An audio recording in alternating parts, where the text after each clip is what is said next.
Welcome to Whispers of the Blood Moon, where the shadows speak and the darkness whispers your name. If you dare to journey with us into the depths of horror, click like and subscribe now. Let the blood moon guide you and join our circle of the haunted. But beware. Once you enter, there is no escape. The night awaits you. Will you answer its call? The phone's ring echoed sharply through Jack Zagans' dimly lit office. It was well past midnight, and calls at this hour never brought good news. Jack's hand hovered over the receiver for a moment, a quiet sense of unease prickling at the back of his mind before he picked it up. "Jack Zagans, Paranormal Investigations," he said, his voice steady and reassuring. "How can I help you?" The voice on the other end was barely more than a whisper, trembling with a mix of exhaustion and fear. Is this Jack Zagans, the investigator?" "Yes, you're speaking with him," Jack replied, leaning back in his chair. "What's going on? Are you okay?"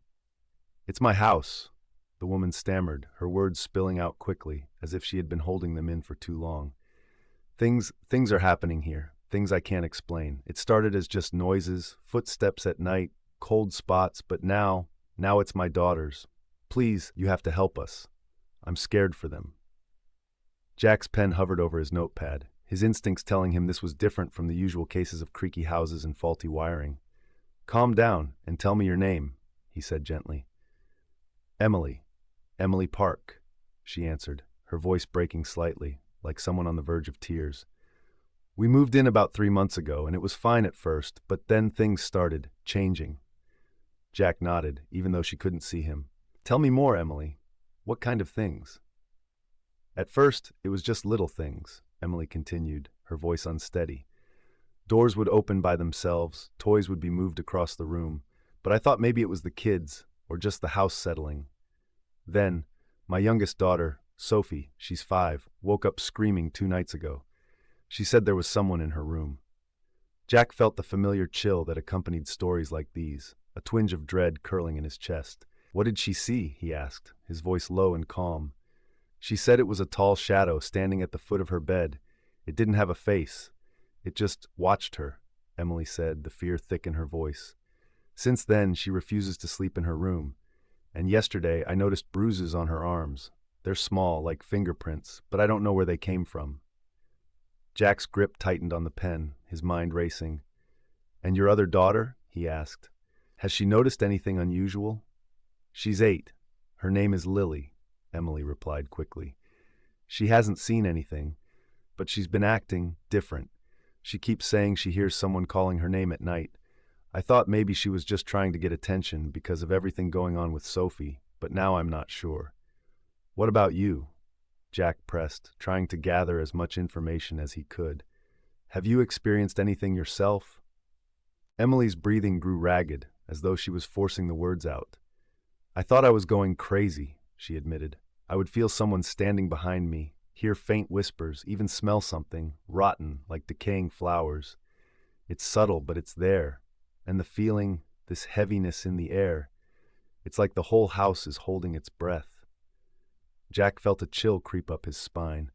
There was something in Emily's voice, a rawness, a desperation, that told him this was more than a case of overactive imaginations or creaking floorboards.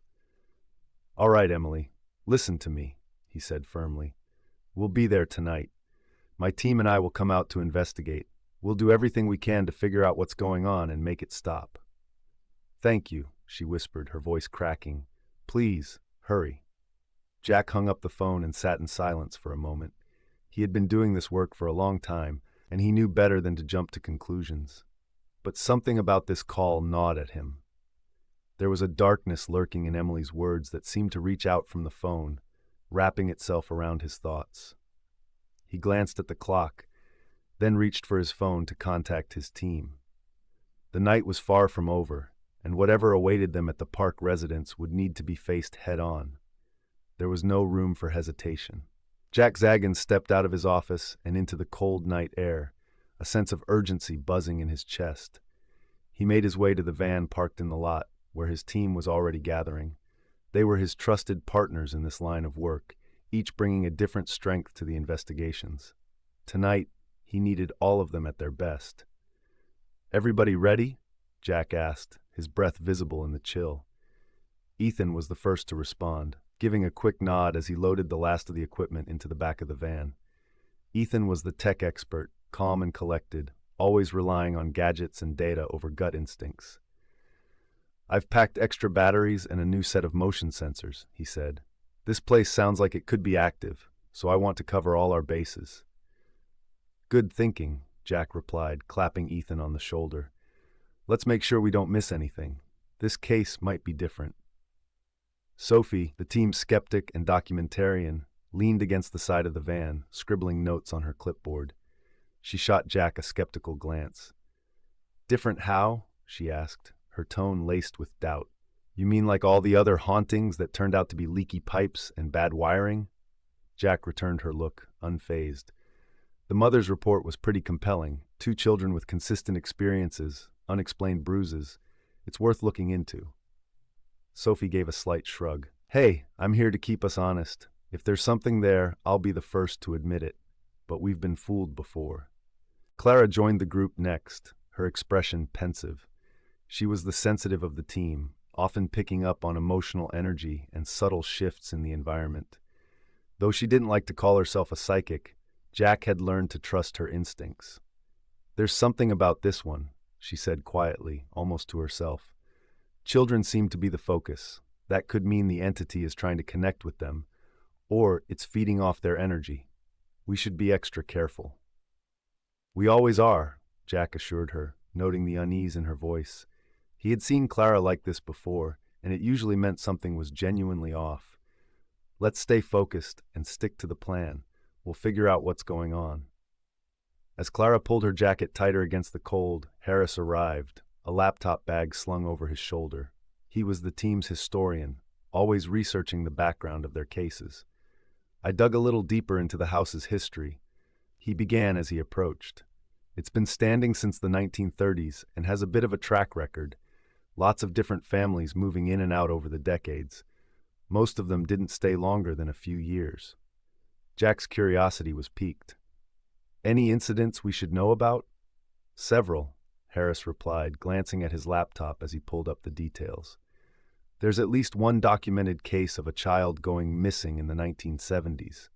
The case went cold, but the neighborhood rumor mill ran wild. People claimed to hear strange noises coming from the house even before the kid disappeared." "Sounds like the kind of place where stories would thrive," Sophie remarked, tapping her pen against the clipboard. "Doesn't necessarily mean there's anything supernatural going on." "But it doesn't rule it out either," Jack countered. "If there's a pattern of disturbances and it's been happening for decades, it's worth investigating. We owe it to the family to be thorough." Ethan chimed in as he adjusted the equipment. "So we're looking at a house with a bad history, maybe some residual energy from all those families coming and going. It's the kind of place where even small events could leave an imprint. Or attract something," Clara added, her voice barely audible. "If the house has seen that much trauma, it could be a beacon for whatever's there." Jack let the conversation settle for a moment, considering what they were walking into. The last thing he wanted was to spook the team before they'd even arrived, but it was clear that this investigation would be more than a routine sweep. There was a heaviness to the air tonight, a feeling that whatever awaited them in the park house wouldn't be easily explained away. "Let's stick to the basics first," he said, his tone commanding but calm. "We'll set up the equipment and do a baseline sweep of the house. We'll focus on the children's rooms and any other areas Emily mentioned. Harris, make sure to keep digging into the history, just in case we're missing something." "Already on it," Harris replied, tapping away on his laptop.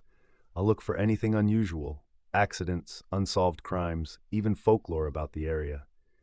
With a final nod, Jack climbed into the driver's seat of the van, the rest of the team settling in behind him. The night stretched out dark and cold ahead of them as he started the engine, a thick fog rolling in from the surrounding hills. Jack felt the familiar tingle of anticipation mixed with unease. He'd been in this line of work long enough to know that not every case was what it seemed. But tonight, he couldn't shake the feeling that they were headed into something deeper, something that wouldn't let them walk away so easily. As the van pulled out of the lot, the last trace of daylight disappeared, leaving only the headlights to cut through the darkness. The park house lay ahead, waiting for them, its secrets buried deep inside. The drive to the park residence took the team down narrow, winding roads that twisted through the dark woods. The van's headlights cut through a dense fog that had settled in, making the journey feel longer and more isolated. As they finally emerged from the trees, the house came into view, a modest two-story structure, its pale siding and dark windows giving it a forlorn, almost brooding appearance. Jack parked the van on the gravel driveway, and the team stepped out, their breaths visible in the chill. The air was damp and still, carrying an inexplicable heaviness that pressed down on them. "Not exactly the most welcoming sight," Sophie muttered, eyeing the house. "It looks like it's been waiting for us." "Come on," Jack said, his tone steady but tense. "Let's go see what we're dealing with." As they approached the front door, it creaked open slightly, revealing Emily standing just inside. Her face was pale, her eyes red-rimmed with exhaustion, and she clutched the door frame as if it was the only thing holding her upright. "Thank you for coming," she said, her voice barely more than a whisper. "I wasn't sure if you'd make it tonight." "We're here now," Jack reassured her, stepping inside. "Let's talk about what's been happening, and then we'll set up our equipment." Emily led them into the living room, where the faint smell of something sour lingered in the air. She sat down heavily on the edge of a faded sofa, wringing her hands. "I told you some of it on the phone," she began, her voice trembling. "But there's more. It's gotten worse since I called." Jack exchanged a quick glance with Clara before sitting down across from Emily. "Tell us everything," he said. "We need as much detail as possible." Emily took a shaky breath. "It's mostly the children's rooms," she began. "Especially Sophie's. The air in there, it feels thick, like it's hard to breathe. And there's a noise, a faint tapping, like someone knocking on the walls from the inside. Last night I heard footsteps in the hallway. They stopped right outside my door, but when I opened it, there was no one there." "Anything else?" Jack asked. "Any new bruises, strange smells, or other sensations?" Emily hesitated, then nodded slowly. "There's a smell, like something's rotting. It's not always there, but when it is, it's strongest in the basement. And Sophie, she's not just scared anymore. She's angry. She says things I don't think a 5-year-old should know." A shiver ran through Clara as she listened. "Has she ever talked about seeing anyone besides the figure at the foot of her bed?" she asked gently. "Once," Emily replied, her voice barely audible. "She said she saw a boy. He was standing by the basement door, and he told her to stay away. I thought she was just having nightmares, but it felt different." Jack took a deep breath, letting the weight of Emily's words settle in. "All right," he said. "We'll start by setting up cameras and motion detectors in the children's rooms, the basement, and the main hallway. Ethan, I want a full sweep of the house with the EMF meter. Clara, check for any temperature anomalies. Sophie, you're with me. We'll interview the kids' rooms and see if we can sense any residual energy." As they began unloading the equipment, Harris returned from circling the house, his expression unusually grave. "I found something odd," he said, pulling out a small flashlight from his pocket. "There are dead birds, 3 of them, by the side of the house. They're just lying there, not a mark on them." "Animals die all the time," Sophie said, though her voice lacked its usual skepticism. "It could just be a coincidence." "Maybe," Jack replied, but his gaze lingered on the shadowy edge of the property where the trees loomed close. "But it's one more thing to keep an eye on." With the equipment in hand, the team spread out across the house. The atmosphere seemed to grow heavier with each step, the darkness thickening in corners and hallways, as if the house was absorbing the light from their flashlights. Jack and Sophie headed upstairs to Sophie's room. As they stepped inside, the temperature seemed to drop noticeably. The air felt damp, and an uneasy quiet hung over the small space, making it feel much larger than it was. Jack's skin prickled as he crossed the threshold.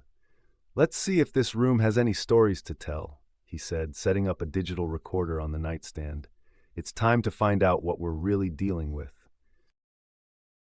The team moved with purpose, their footsteps echoing through the quiet house as they set up equipment. Jack directed them from the living room, making sure everything was being positioned according to their plan. The air seemed to grow colder by the minute, and that unsettling heaviness Emily had described lingered in every room.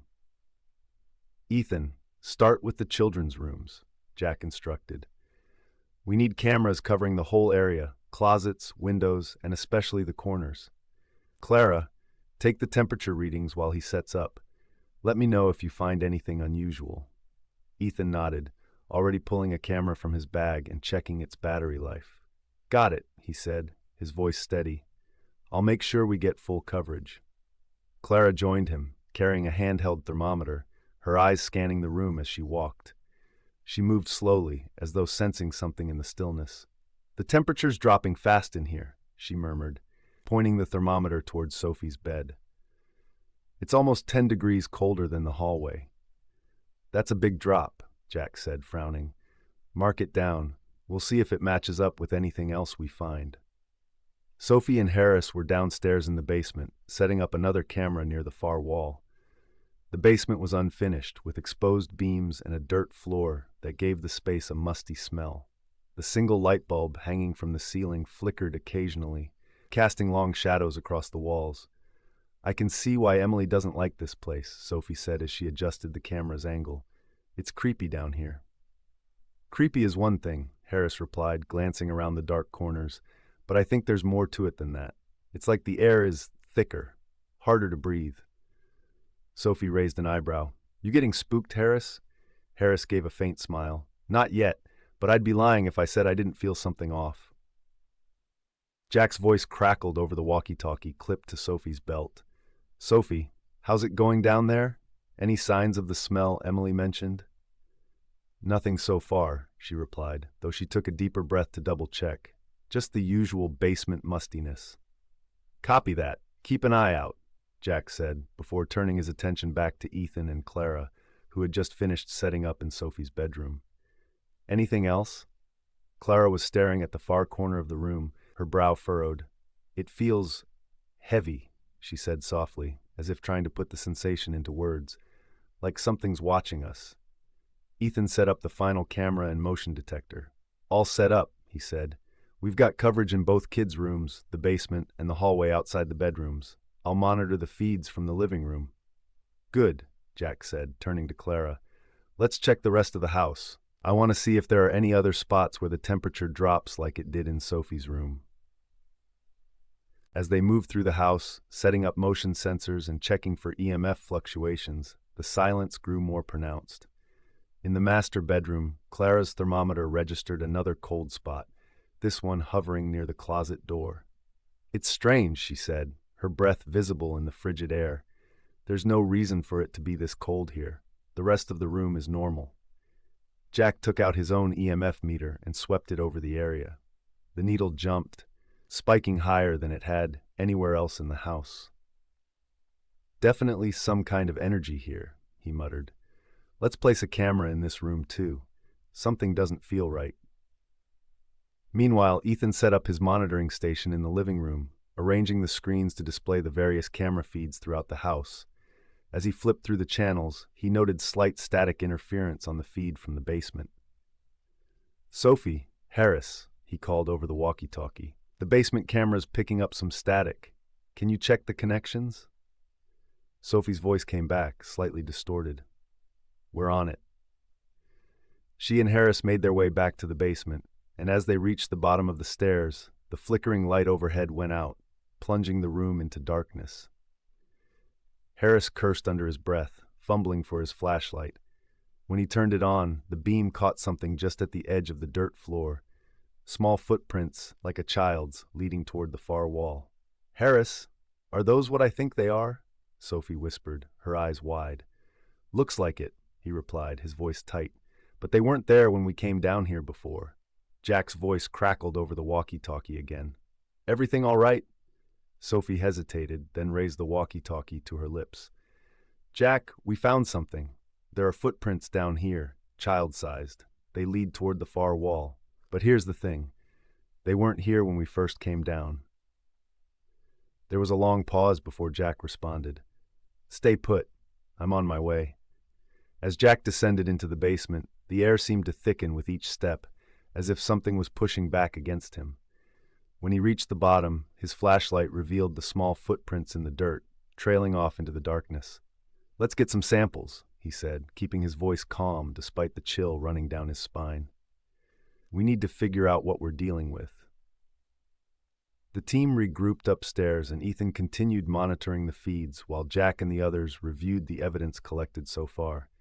The atmosphere was tense, every creak of the house amplified in the silence. "That basement camera is still picking up interference," Ethan said, his brow furrowed as he adjusted the settings. "It's like something's messing with the signal." Jack glanced at the screens, his eyes narrowing as a faint shadow moved across the frame. "Stay sharp," he said. "Whatever's here, it knows we're watching." The night deepened as the investigation continued, and the house seemed to settle into a tense stillness. Ethan sat in front of the monitoring station, eyes flicking between the camera feeds, his fingers drumming anxiously on the table. The static on the basement camera had grown worse, distorting the image in fits and starts. "Come on, clear up," he muttered, adjusting the settings again. Just as the static faded momentarily, something flickered on the screen. A dark shape, small and indistinct, moving quickly across the floor. "Jack, we've got movement in the basement," Ethan called into the walkie-talkie. "I just saw something. It was small, low to the ground. I'm rewinding the footage now." "On my way," Jack responded. He was upstairs with Clara, still investigating the cold spots in the master bedroom, but he quickly made his way down. As he descended, the air seemed to grow colder with every step, carrying a faint, sour smell that hadn't been there before. Reaching the basement, Jack found Sophie and Harris examining the wall near where the child-sized footprints had been. They turned as he approached. "What did Ethan see?" Sophie asked, glancing over her shoulder at the darkened corners of the basement. "He said it was something small," Jack replied, shining his flashlight across the dirt floor. "I want to check the footage myself." Ethan's voice crackled over the walkie-talkie again. "I'm sending the clip to your tablet now," he said. "You'll see it, right there, near the far wall." Jack pulled the tablet from his bag, bringing up the video feed Ethan had sent. The clip played back, showing the distorted static on the screen. For a moment, there was nothing but the hazy darkness of the basement. Then a brief flicker, a small, shadowy figure darting across the floor, too fast and blurry to make out any details. "What the hell was that?" Harris breathed, peering over Jack's shoulder. "I don't know," Jack said quietly, replaying the footage. "But it's not the only thing we've got to worry about." As if on cue, the lights in the basement dimmed suddenly, the single bulb overhead buzzing loudly before plunging the room into near darkness. Jack's flashlight flickered in his hand, and for a split second, the shadows around the basement seemed to stretch and move, reaching out toward them. "Everybody stay calm," Jack ordered, keeping his voice steady. "Sophie, Harris, check the breaker. Clara, are you picking up anything on the thermometer?" Clara's voice came through the walkie-talkie, her tone strained. "The temperature just dropped by 15 degrees in the last few seconds," she said. "It's freezing in here." "Something's definitely happening," Ethan added from the living room, his voice edged with nervousness. "The interference is spreading to the other cameras now. The one in the master bedroom is showing the same static." Jack felt the air grow colder still, a chill that seemed to seep into his bones. The smell of decay intensified, filling his nostrils and making his eyes water. He shone the flashlight around the room, scanning the shadows. For a heartbeat, he thought he saw movement in the far corner, a shape, small and crouched, watching them. "Do you see that?" Sophie whispered, her eyes wide as she stared into the darkness. "Near the wall. It's like a kid." Jack turned his flashlight toward the spot Sophie was pointing at, but there was nothing there now. The beam cut through the darkness, illuminating only the bare wall and dirt floor. The shadows looked still again, as if whatever had been there had vanished. "It's gone," Jack said, his voice low, "but it was here." The lights buzzed back to life, flooding the basement with harsh yellow light. Jack breathed a quiet sigh of relief, but the tension in the room did not lift. There was a feeling of something left unfinished, as if the presence had retreated only to watch them from a distance. "We need to go back upstairs and regroup," Jack said, his tone firm. "Ethan, keep an eye on those feeds. If you see anything else, let us know immediately." As the team made their way back up, the air seemed to warm slightly, but the house felt no less oppressive. In the living room, Ethan was hunched over the monitors, a tense expression on his face. "The static is still coming and going," he said as they entered. "I don't know what's causing it. There's no logical explanation." "Whatever's here doesn't want us around," Jack said, rubbing the back of his neck. "It's testing us, trying to see how far it can push." Clara set down her equipment and crossed her arms tightly over her chest. "I don't think it's just a residual spirit," she said softly, her gaze drifting toward the hallway where the shadows seemed to gather more thickly.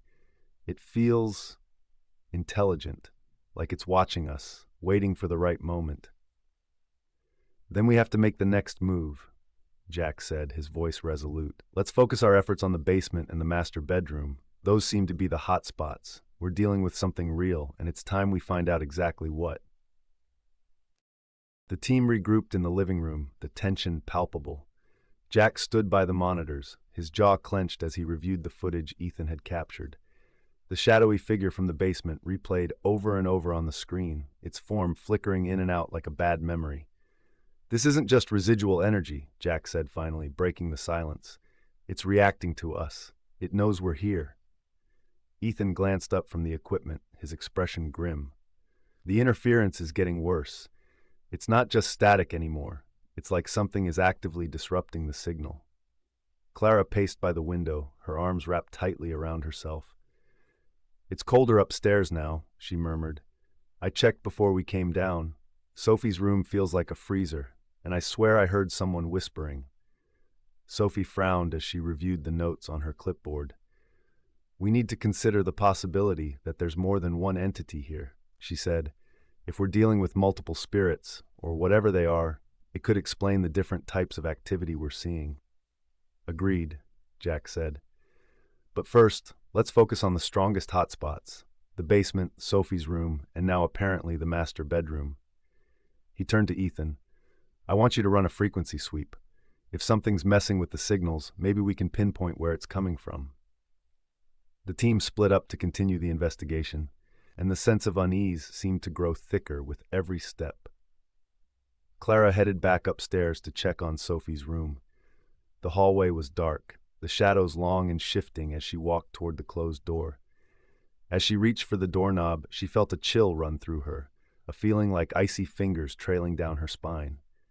She pushed the door open, and a blast of cold air hit her in the face. The temperature in the room had plummeted even further since their last sweep. Clara shivered as she stepped inside, the darkness of the room almost suffocating. She moved to the far corner where Sophie's bed stood, and the hairs on the back of her neck prickled. The air here felt heavy, pressing in on her like an unseen weight. Then she heard it, a faint, almost inaudible voice. "Help me." The words seemed to echo from everywhere and nowhere at once. Clara's breath caught in her throat. She turned slowly, scanning the room, but saw nothing out of the ordinary. She fumbled for the walkie-talkie clipped to her belt. "Jack," she whispered, her voice barely steady. I just heard something. A voice. It said, 'Help me.'" Jack's voice crackled back through the speaker. "Stay where you are. I'm coming up."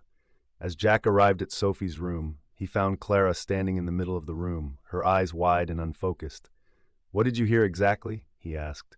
"It was a child's voice," Clara replied. "It sounded close, like it was right next to me, but there was no one here."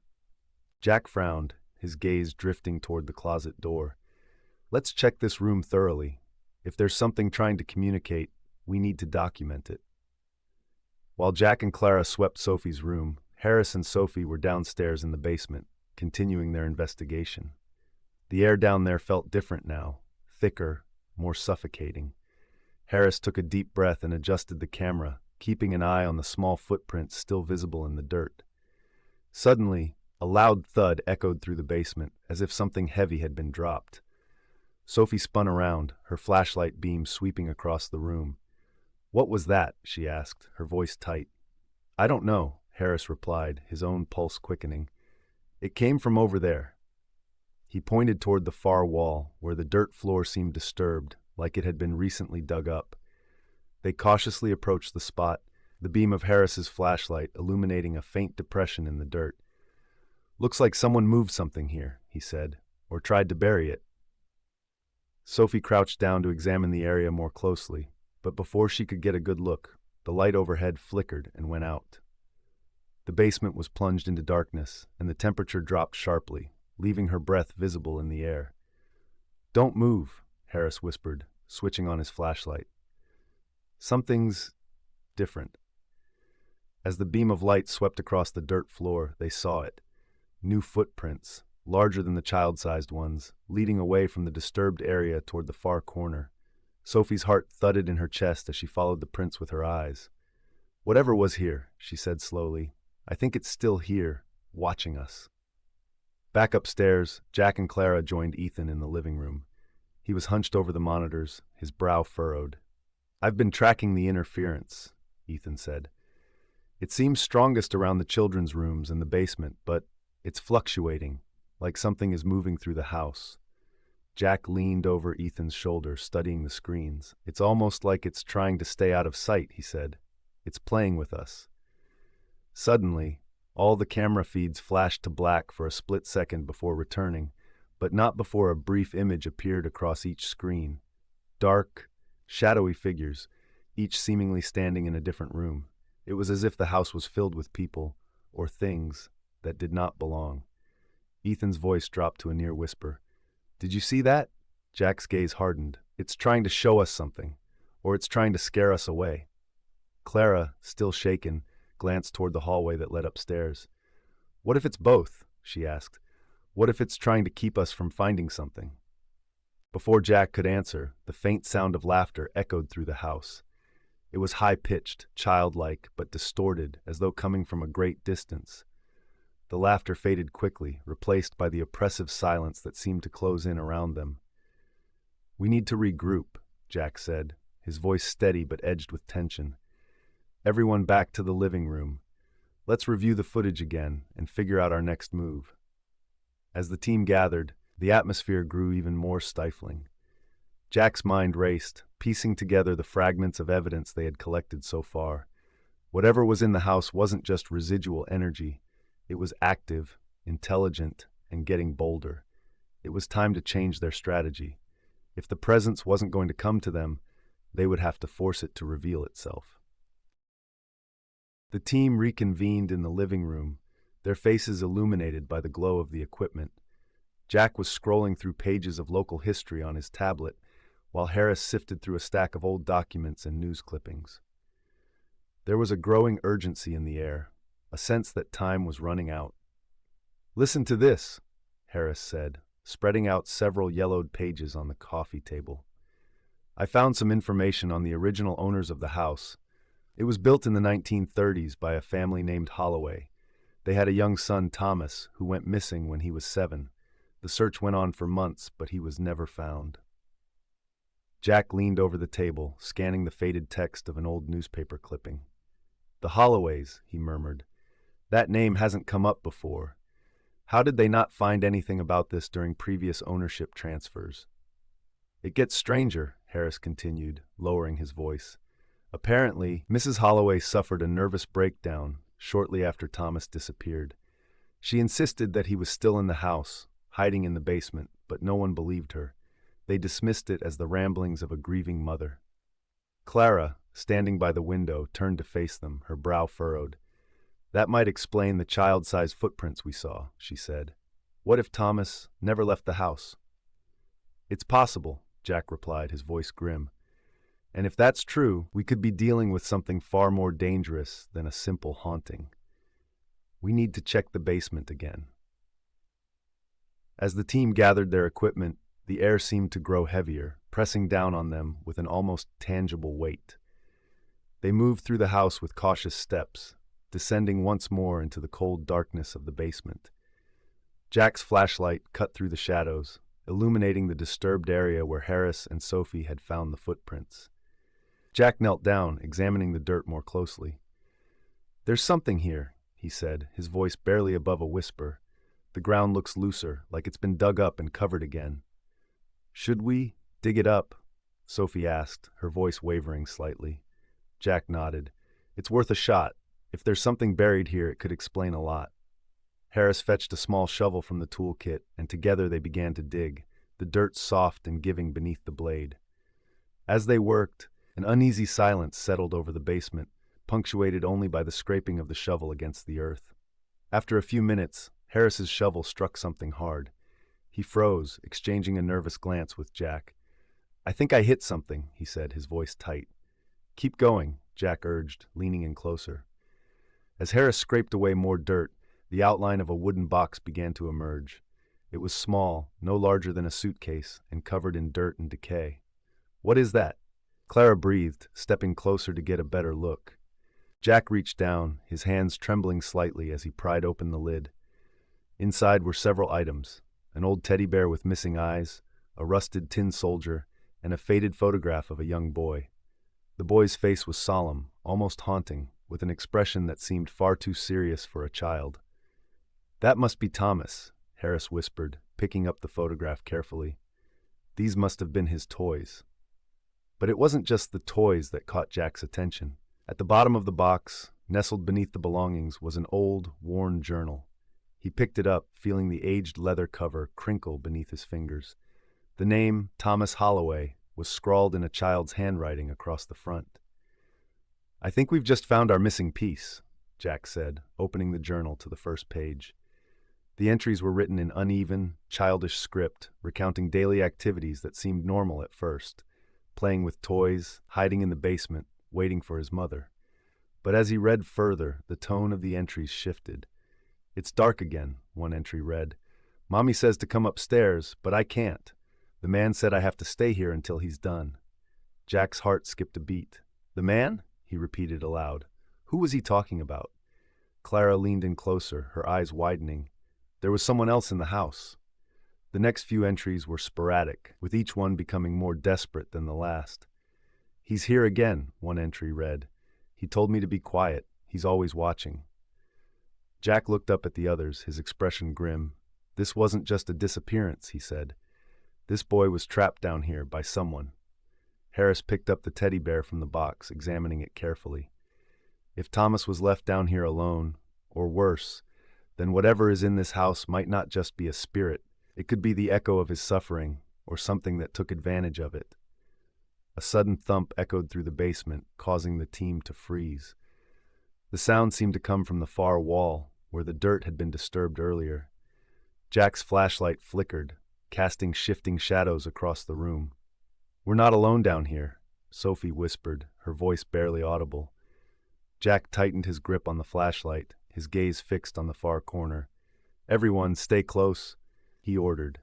"Clara, check for temperature changes. Ethan, keep monitoring the cameras.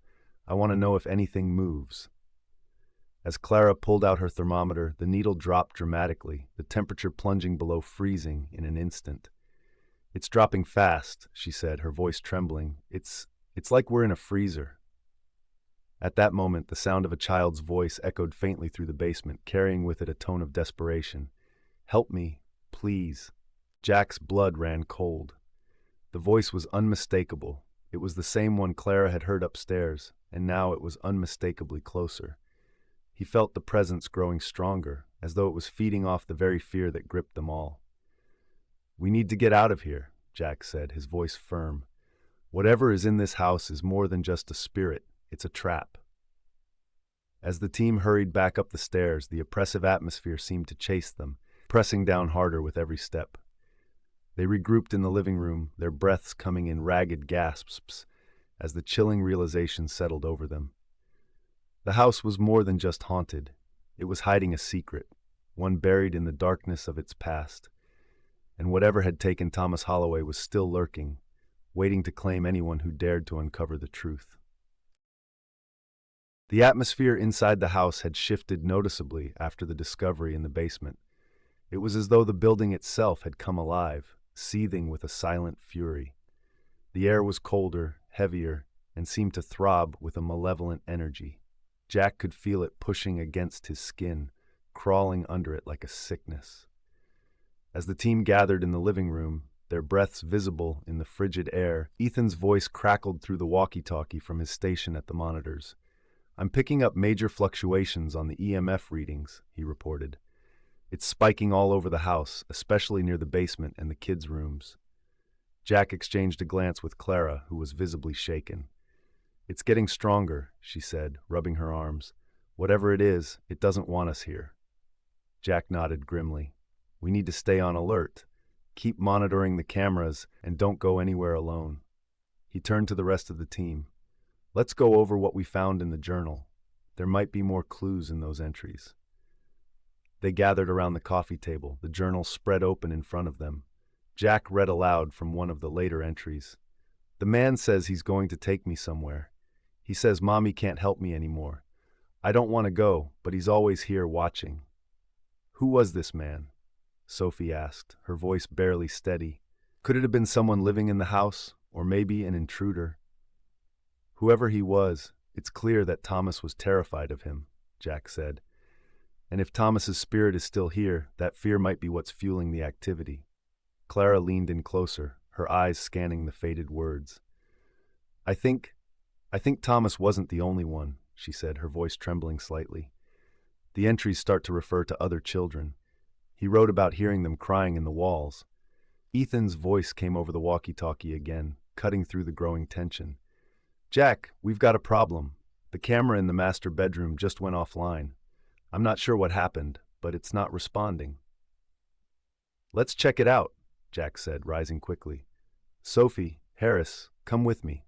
Clara, stay here with Ethan and keep an eye on the feeds." The three of them hurried upstairs, their footsteps echoing through the darkened hallways. When they reached the master bedroom, the door was already ajar, and an oppressive cold seeped from the room. Jack pushed the door open the rest of the way, and his flashlight beam swept across the space. The camera was lying on the floor, its stand toppled over. The air was frigid, and a strong smell of decay filled the room, thick and overpowering. As Jack picked up the camera, the lights in the hallway flickered and went out, plunging the house into darkness. "Everyone stay close," Jack said now, his voice calm but commanding. "Let's get this camera set back up." Suddenly, there was a loud crash from the far side of the room, as if a piece of furniture had been shoved over. The flashlight beams darted across the darkness, but all they revealed was the bed, dresser, and scattered belongings, nothing that could have made the noise. Then they heard it, a low, guttural whisper, coming from somewhere behind the closet door.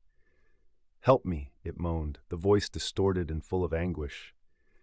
Jack felt a chill run down his spine. He stepped closer to the closet, his flashlight shaking slightly in his hand. "Thomas?" he called out, his voice steady despite the fear gripping him. "Are you there?" The door swung open suddenly, slamming against the wall with a force that made Sophie jump. Inside, the darkness seemed to deepen, almost pulsating. For a moment, Jack thought he saw something move, a figure, hunched and pale, lurking in the shadows. But before he could focus, it vanished, as though it had been swallowed by the blackness. "We need to get out of here," Sophie said urgently, pulling Jack back from the doorway. "There's something wrong in this room." Just as they turned to leave, the entire house seemed to groan. A deep, resonant rumble echoed through the walls, followed by a series of loud bangs coming from the basement. "Clara, Ethan, what's happening down there?" Jack shouted into the walkie-talkie, but there was no response. Only static hissed back. "Let's go," Jack ordered. "We need to find them." The three of them rushed downstairs, the banging growing louder with each step. As they reached the basement door, they could see that it was wide open. The darkness inside seemed to swirl, as if alive, and the faint sound of a child's laughter echoed up from the depths. "Clara? Ethan?" Jack called out as he descended, his flashlight cutting through the darkness. At the bottom of the stairs, he found Clara kneeling on the ground, her face pale and her breathing shallow. "Clara, what happened?" Jack asked, crouching beside her. She looked up at him, her eyes wide with terror.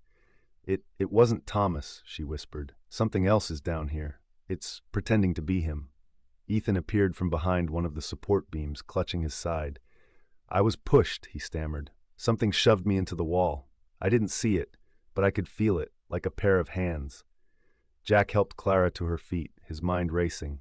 "We need to get out of this basement," he said. "Now." As they made their way back up, the oppressive feeling grew stronger, pressing down on them like a weight.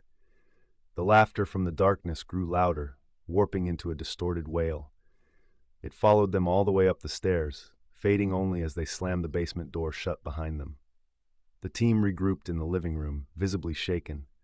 Clara sank into the sofa, her hands trembling as she tried to steady herself. "It's not a ghost," she said, her voice breaking. "It's something else. It's malevolent." Jack felt a knot tighten in his chest. "If it's not a spirit, then what are we dealing with?" he asked. "Some kind of entity?" "It's using Thomas's voice," Clara replied. "It's drawing us in, pretending to be a child to make us stay. Whatever it is, it's ancient, and it's dangerous." Ethan sat down heavily in a chair, wincing from where he had hit the wall. "We can't stay here," he said. "If it's not a spirit, then it could be something demonic, something that feeds off fear." Jack knew they were running out of time. "We need to figure out how to drive it out," he said. "There has to be a way to break its hold on this place. Harris, check those documents again. Look for anything, rituals, protection symbols, anything that might help." The team sat huddled together, surrounded by the flickering glow of their equipment. The house seemed to breathe around them, its walls pulsing with a dark, malevolent energy that pressed in from all sides. Whatever was in this house wasn't just haunting it, it was hunting them. The house seemed to close in around them, each breath becoming harder to draw as the air grew colder and the shadows deepened. Jack could feel the malevolent energy pulsing through the walls, an oppressive presence that seemed to watch their every move. They needed to act fast. Whatever was in this house had no intention of letting them leave without a fight. Harris sifted through the documents they had collected, his hands trembling slightly as he reached the last page. "There's something here," he said, voice urgent. "I found a reference to a local ritual used to remove malevolent spirits. It's a kind of exorcism. If we can perform it correctly, it might be strong enough to banish whatever's in here." Jack looked over at him, his expression serious. "What do we need?"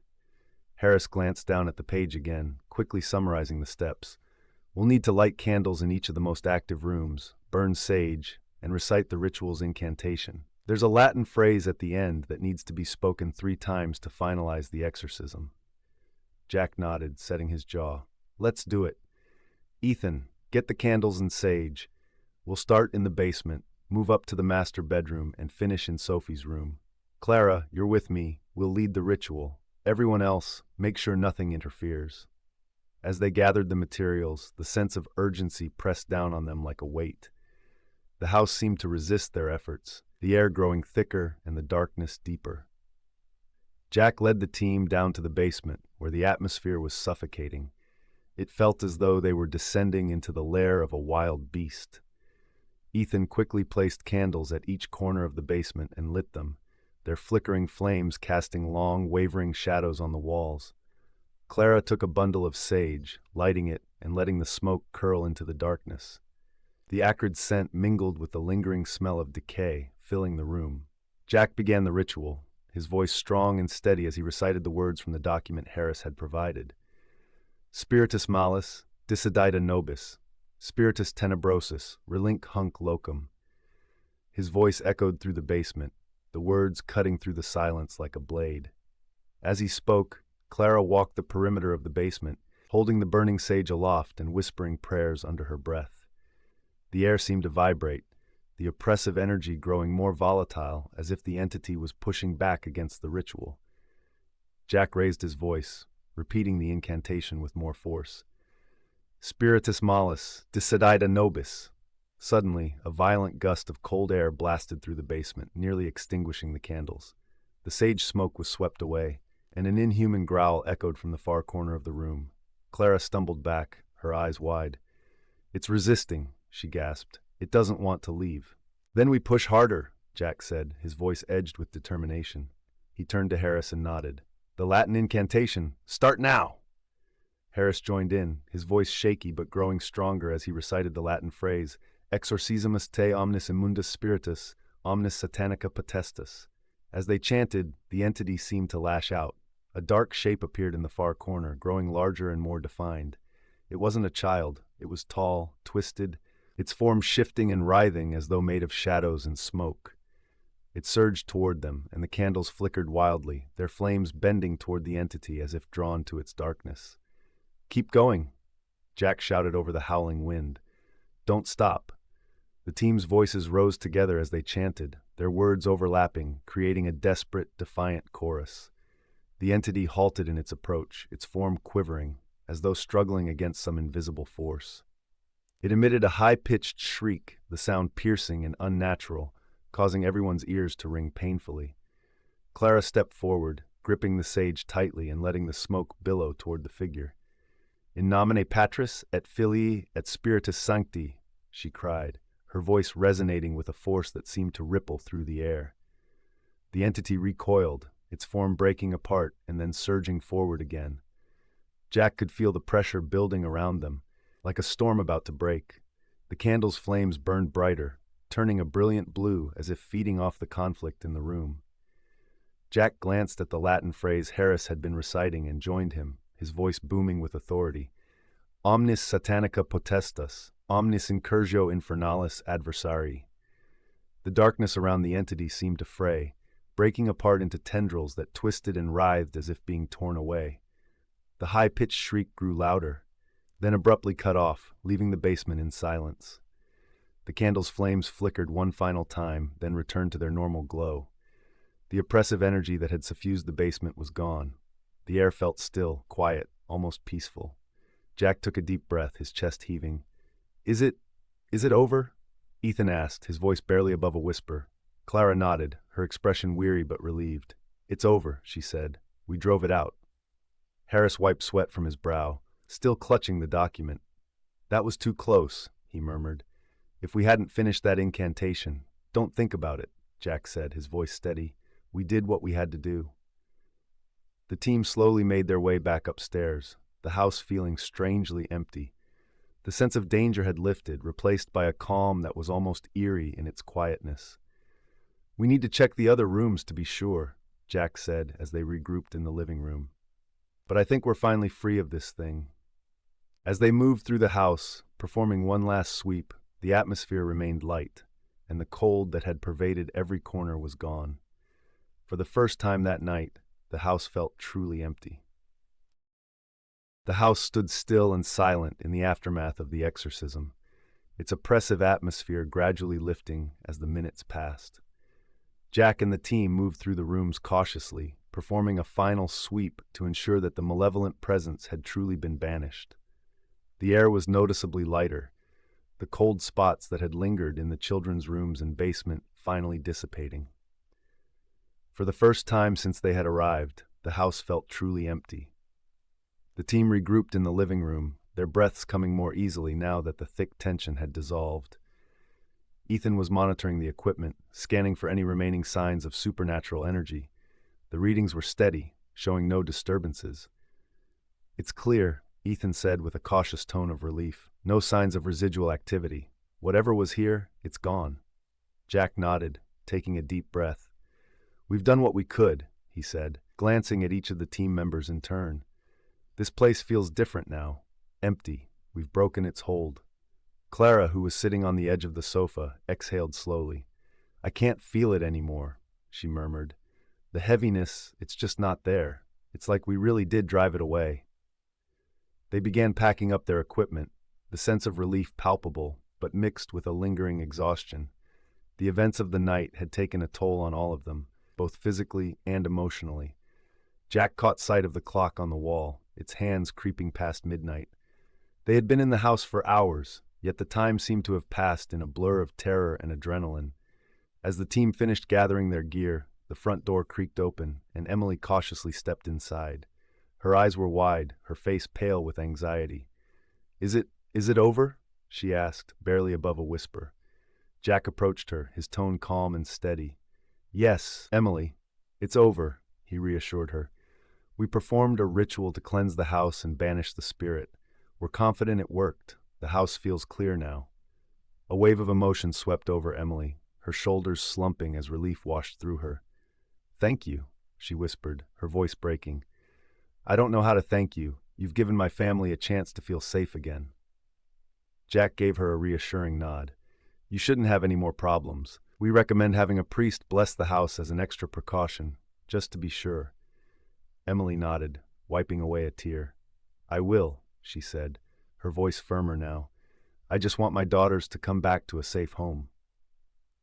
After Emily left to make arrangements to bring her children back, the team continued packing up, their movements slower now that the urgency had passed. Jack felt the weight of exhaustion settle into his bones, the adrenaline that had fueled him through the night finally ebbing away. As they loaded the last of the gear into the van, Ethan glanced back at the house. So, that's it? He asked, almost to himself. It really feels like it's over. Jack paused, looking back at the dark windows of the house. I think it is, he said. We did what we had to do, but I'll be honest, something about this case still doesn't sit right with me. What do you mean? Sophie asked, closing the van's rear doors. You think it could come back? It's not that, Jack replied, his brow furrowing. I just can't shake the feeling that we didn't destroy it. We just drove it away. Whatever that thing was, it wasn't like anything we've dealt with before. Clara joined them, wrapping her jacket tightly around herself. If it does come back, she said quietly, we'll be ready. But for now, I think we did the right thing. As they climbed into the van, the sense of finality slowly settled over the group. The house remained silent, its windows dark and empty. For the first time that night, it truly felt like just a house, nothing more. But as Jack started the engine and the team drove away, he couldn't help but glance in the rearview mirror. In the reflection, the house stood still and unremarkable, as if it had always been nothing more than a quiet, empty shell. But for a fleeting moment, Jack thought he saw movement, a faint figure in one of the upstairs windows, watching them as they departed. When he blinked, it was gone. The road stretched ahead, leading them back through the fog-covered streets and away from the darkness they had faced. Jack kept his eyes on the road, but the memory of the malevolent entity lingered, a quiet reminder that some forces cannot be easily erased. As they drove, a silence fell over the van, broken only by the occasional rustle of equipment in the back. Each member of the team was lost in their own thoughts, wondering if they had truly ended the haunting or simply delayed its return. For Jack, the feeling of relief was tinged with a lingering unease. It wasn't just about the house or even the spirit they had exorcised. It was the realization that not every evil can be banished forever. Some darknesses, once awakened, only retreat into the shadows, biding their time. Jack knew that this case was closed, but deep down, he couldn't shake the feeling that one day the darkness would find its way back. A week had passed since the exorcism, but the memory of that night lingered like a shadow over the team. Each member felt a lingering unease, as if the darkness they had confronted at the park house had left something behind. The experience had left an indelible mark, a quiet reminder of how close they had come to something far worse than a typical haunting. Jack sat in his office, surrounded by papers, photographs, and equipment that suddenly felt insignificant compared to what they had faced. He still found himself going over the ritual's words, the way the Latin phrases had seemed to pulse with power in the air. Though they had driven the entity from the house, he couldn't shake the feeling that they had only bought themselves time. The phone rang, breaking the tense silence. It was Ethan. His voice was hesitant, as if struggling to articulate something he didn't quite understand. Jack, I've been reviewing the footage from the exorcism. There's something strange, he said. At the moment we finished the ritual, the camera picked up a shadow, bigger than anything we saw that night. It appeared for just a second, then shot upward as if it left the house. Jack's hand tightened around the phone. Are you saying it's still out there? I'm not sure, Ethan replied, but if it is, it's no longer bound to the house. After the call, Jack leaned back in his chair, a chill creeping down his spine. He had a sudden, unsettling thought. What if they hadn't destroyed the entity, but had only released it, setting it free to wander elsewhere?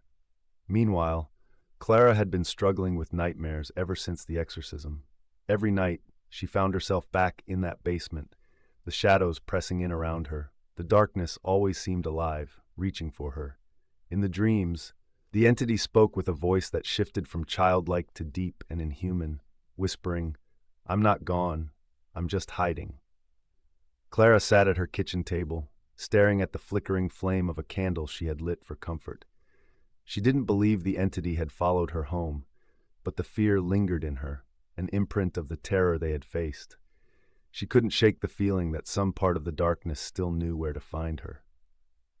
Sophie had also noticed strange things happening around her apartment. Objects seemed to shift positions, cold drafts came and went, and on more than one occasion, she heard faint whispers echoing from the empty rooms. She kept telling herself it was just her imagination, but a part of her couldn't dismiss the nagging suspicion that something had slipped through during the exorcism. Harris, who had been the one to find the exorcism ritual, had buried himself in research about similar cases. He discovered old legends about entities that could mimic the voices of children to lure victims, spirits that fed off fear to grow stronger. He had a sinking feeling that what they had encountered wasn't just a typical haunting, but something much older and far more malevolent. The team met at Jack's office a week after the exorcism to debrief and share what they had experienced since. Ethan brought the video clip of the shadow and played it for them, the screen flickering as the dark shape appeared for a brief moment, then shot upward and out of view. "Whatever it was, it's not tied to the house anymore," Jack said, his voice heavy with concern. "We might have set it free." Clara glanced at the others, her expression tense. "Do you think it will come back, or follow someone?" "I don't know," Jack replied honestly, "but we need to be prepared for the possibility. This thing, it's not the kind that just disappears." The team left Jack's office that night with a quiet, shared understanding. The case at the park house was closed, but the sense of finality was missing. Each of them carried a lingering fear, a feeling that the darkness had not been defeated, only driven away for a time. The exorcism had rid the house of its malevolent energy, but at what cost? As Jack locked up for the night, he glanced back at his desk. There, among the clutter of documents and equipment, lay the photograph of Thomas Holloway, his solemn face staring back at him. For a moment, Jack thought he saw a flicker in the picture, a shadow passing over the boy's face, but when he blinked, it was gone. He turned off the lights and stepped out into the cool night air. The wind rustled the trees, their branches casting long, finger-like shadows on the pavement. Jack couldn't help but feel that somewhere, out there in the darkness, the entity was still watching, waiting for another chance. And as he walked to his car, he whispered to himself the same phrase they had repeated during the exorcism, as if it could still offer some measure of protection. Spiritus malus dissedit a nobis.